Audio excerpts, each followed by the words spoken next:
I've moved out, so your house is gone. It must be tough without a place to call home, my mother-in-law said happily on the phone.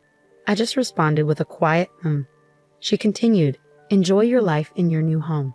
I replied, yes, thank you, and please never come back to my house. After all, you'll be getting a divorce. Then she hung up. I stood at the airport, feeling not angry, but happy.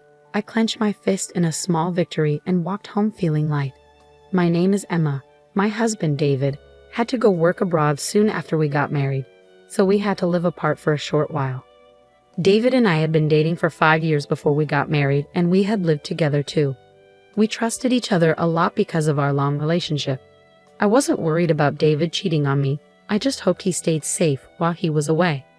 Our days should have been calm, even though sometimes I felt lonely. But things got complicated when my mother-in-law decided to move into our house. She got divorced when David was young. When she found out David was going overseas, she said, I'll keep an eye on you, Emma, to make sure you don't cheat. She started living in our house without asking us first. It turns out she was cheated on and left by my father-in-law, who disappeared afterwards. Worried the same thing might happen to David, she decided to watch over me. But her constant spying made life really hard. I felt desperate, so I asked David for help. He kept telling his mom to leave, but she wouldn't listen. David trusts you too much, Emma. I can tell you'll cheat. She accused me for no reason, giving me a headache every day. No matter what I did, she thought I was being unfaithful. She wouldn't even cook dinner for me. She'd use food from the fridge to make her own meals, never leaving any for me. And she didn't buy groceries herself. She used the ones I bought, leaving me with nothing when I came home. I complained about it, but my mother-in-law didn't seem to care or listen. I bet you're out having dinner with your boyfriend since you're cheating, she'd say, which made me really upset. Even when I came home late from work and started cooking, she'd make a scene, saying, you must be cheating if you come home at this hour, leaving your mother-in-law alone. During my busy work times when I often came home late, she'd always accuse me of cheating. It stressed me out so much that I felt sick. Please, I'm begging you, just leave. I'm not cheating. I really love David, I told her. David, who was too busy to come back to the US, tried his best to get his mother to leave, but her response was disheartening. So you want me to leave that badly? You must be cheating after all, she said. At that point, I could only sigh. On my day off, I went out to meet a friend, and once again my mother-in-law accused me of cheating. She was determined to catch me in the act and clumsily tried to follow me. She hid behind lampposts and her house's brick wall, trying to stay out of sight. I just ignored her and went on with my plans. I met up with my friend at a cafe, grumbling quietly so my mother-in-law wouldn't hear. Suddenly, I saw flashes of light. She was taking pictures of me. My friend, Abby, who I've known since our student days, looked suspicious and asked, "What's that?"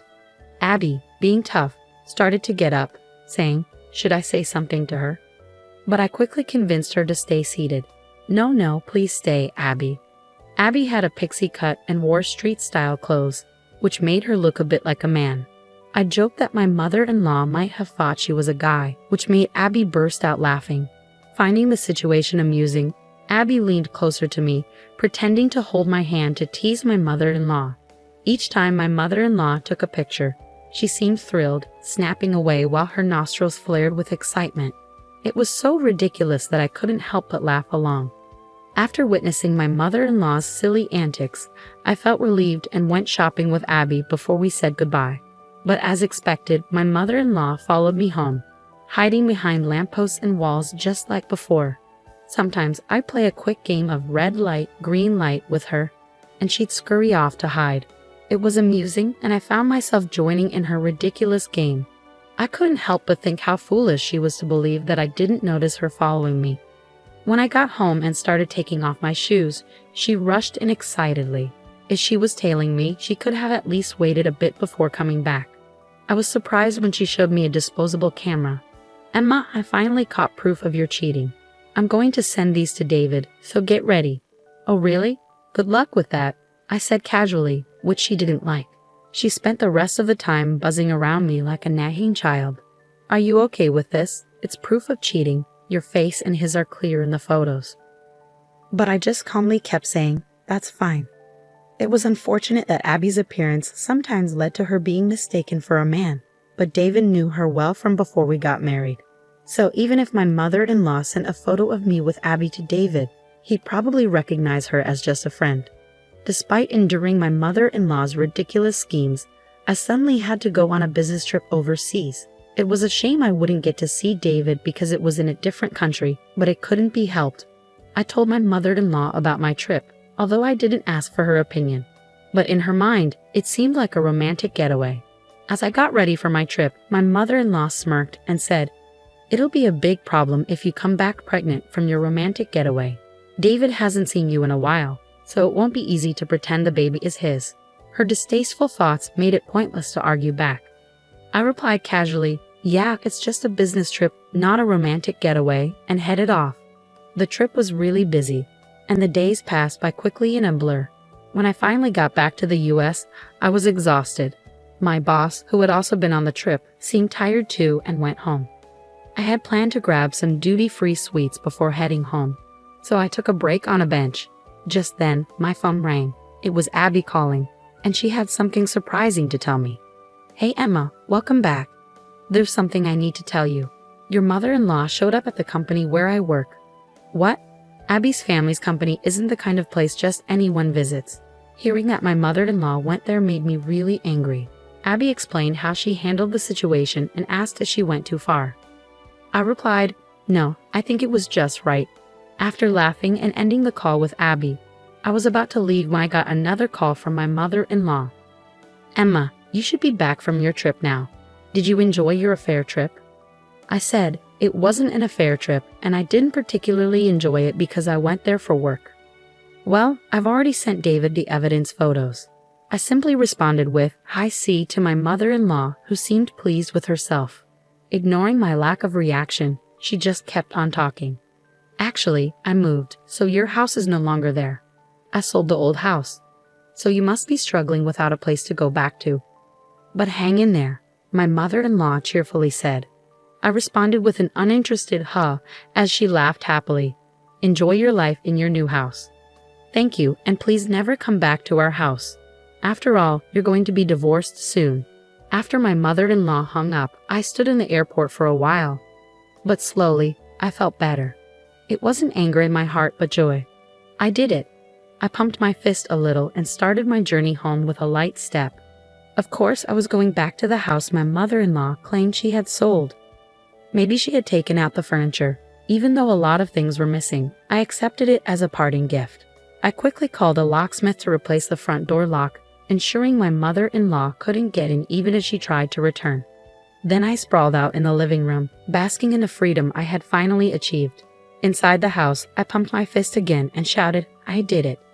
The next day, I received a call from my mother-in-law. "What's wrong?"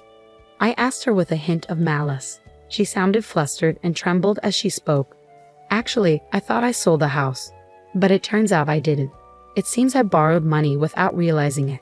Debt collectors are coming, and it's really scary." "That sounds terrifying," I replied, realizing that the company she unknowingly visited, thinking it was Abby's parents, was actually a real estate company on the surface, but secretly involved in loan sharking. According to Abby, they had warned her multiple times that the house couldn't be sold. The house was in David's name, so she couldn't just sell it on her own. After being rejected by all the real estate agencies she approached, she ended up at the company run by Abby's parents. Desperate to sell the house, they gave her a promissory note to sign, without her realizing the true implications. The document obligated her to repay a large debt, with the daunting requirement of $1,000 to be paid every day. She managed to pay off the debt collectors for today, but she didn't have the means to come up with that amount every day from tomorrow onwards. So she came to me in tears, pleading, "Please, Emma, you have to help me. The debt collectors have been pounding at my door since dawn. It's terrifying. I can't sleep well, and I don't have much money. I used the borrowed money to buy a new house, so I don't have any savings left. How about this? Please transfer $10,000 to my account every week until I've paid off the debt." But honestly, do you think there will ever be a day when we can pay off this company's debt? Even if we combine my income with David's, it's impossible to come up with that much money every week. I'm sorry, but your only option is to work hard and earn it yourself. What? Like there's a job out there where I can make $1,000 every day. Well, why not try talking to the company you borrowed money from? Maybe they can help you find a good job. I meant it as a joke, but my confused mother-in-law responded, Really? Then I'll go and see, and hung up. I sighed to myself, realizing there was no stopping my mother-in-law now. Later, I heard from Abby that my mother-in-law had suddenly shown up at the company and said, I have no choice but to work because I have no money. Is there a simple and easy job where I can earn more than $1,000 a day? Abby and her team managed to find my mother-in-law a job, but it wasn't what she expected.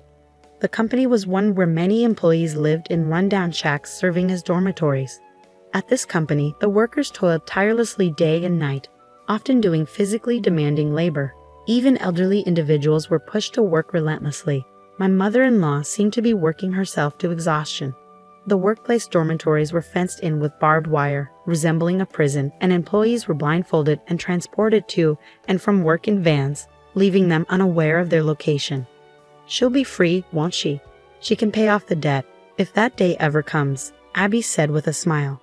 She's a dear friend of mine, but I can't help feeling a bit frightened for my mother-in-law. Several weeks after my mother-in-law disappeared, David's overseas assignment ended, and he returned home. When I explained what had happened to David, he simply said, There's nothing we can do about my mom. All we can do is wish her well from a distance. It became clear that David never really got along with his mother.